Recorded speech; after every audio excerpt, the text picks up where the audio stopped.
Iran की सरजमी पर गम का ऐसा समंदर उमड़ा है जिसकी मौजू को अल्फाज में बयान करना आसान नहीं है। हर सिमत अश्क है, हर निगाह नम है और हर दिल पर फिराक का बोझ साफ महसूस किया जा सकता है। फिजा में गूंजती तकबीरें, सिसकियों में डूबी दुआएं और नोहाख्वानी की सदाएं बता रही हैं कि ये लम्हा लाखों दिलों के लिए कितना भारी है। देखिए स्पेशल रिपोर्ट।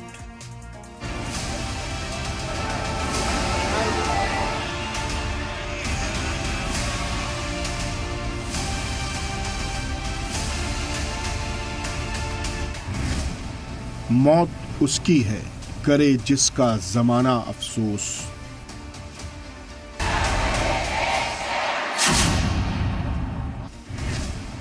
यूं तो दुनिया में सभी आए हैं मरने के लिए।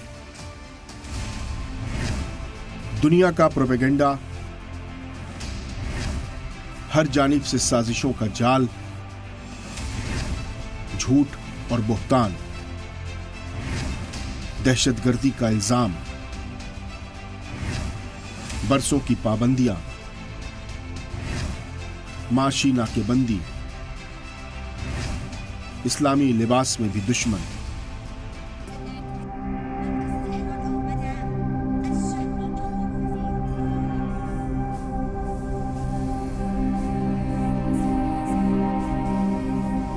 इन तमाम हालात में भी ईरान को बुलंदियों तक पहुंचाने वाले शहीद रहबर मुअज्जम आयतुल्ला सैयद अली खामेनाई के आखिरी सफर की जब शुरुआत हुई तो दुनिया लोगों को रोते, बिलखते, सिसकते, भूखे प्यासे देख रही है।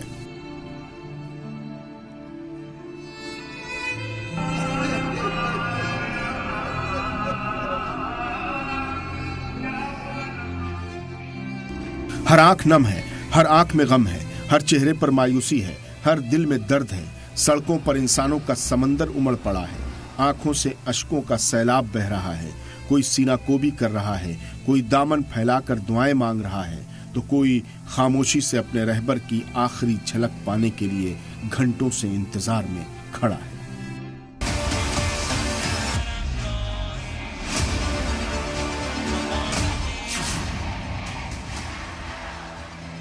दुनिया देख रही है कि धूप की शिद्दत, भूख और प्यास भी उनके जज्बात को कम न कर सके। हर जबान पर एक ही सदा है, लब्बैक या खामेनाई।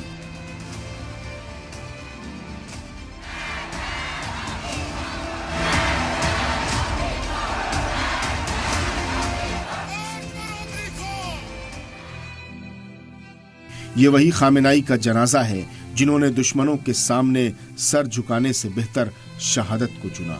ये वही खामेनाई का जनाजा है जिन्होंने मरना कबूल किया मगर अपने मुल्क, अपनी आवाम का सौदा नहीं किया। ये वही खामेनाई का जनाजा है जो जाते जाते दुनिया को हक की राह पर चलने की तरगीब दे गए।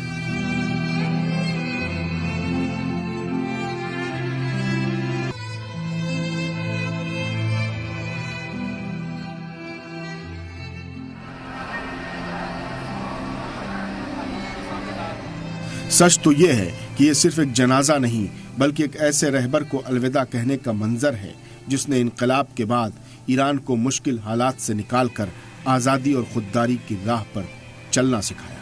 रहबर मुअज्जम ने ईरान को सिर्फ एक मुल्क नहीं बल्कि एक मजबूत पहचान दी। यही वजह है कि आज हर जानिब सिसकियां हैं, गम है, अफसोस है। बूढ़े हो या नौजवान, औरतें हो या बच्चे, हिंदू हो या मुसलमान, शिया हो या सुन्नी, हर कोई अपने महबूब रहबर की जुदाई का गम अपने सीने में लिए।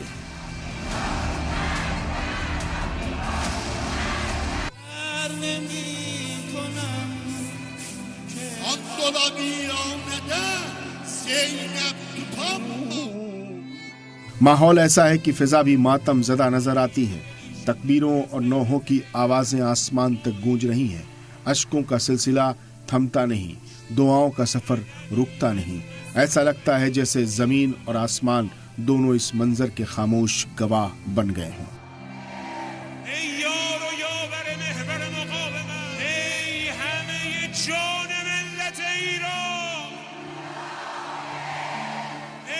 हर गुजरते लम्हे के साथ गम और गहरा होता जा रहा है। वक्त गुजरता जा रहा है लेकिन लोगों का हुजूम कम होने का नाम नहीं ले रहा। उम्र की कोई कैद नहीं है। सफेद दाढ़ियों वाले बुजुर्ग भी मौजूद हैं और नौजवान भी। औरतें, बच्चे, बुजुर्ग, हर कोई इस गम में बराबर का शरीक नजर आ रहा है।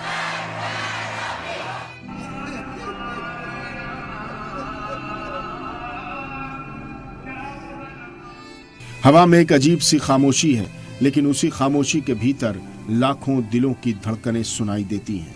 किसी के लब पर दुरूद है, किसी की जबान पर दुआ है और किसी की आंखों में ऐसी नमी जो थमने का नाम नहीं ले रही।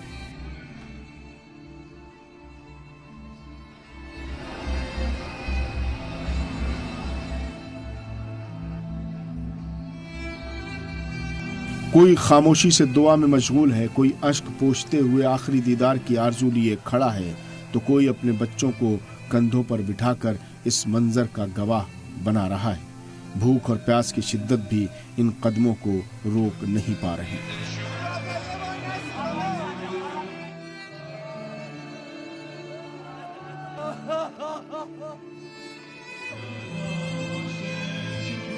तारीख गवाह है कि कुछ रहनुमा अपने दौर से आगे निकल जाते हैं। उनकी मौजूदगी सिर्फ सियासत तक महदूद नहीं रहती, बल्कि करोड़ों लोगों के एहसासात का हिस्सा बन जाती है।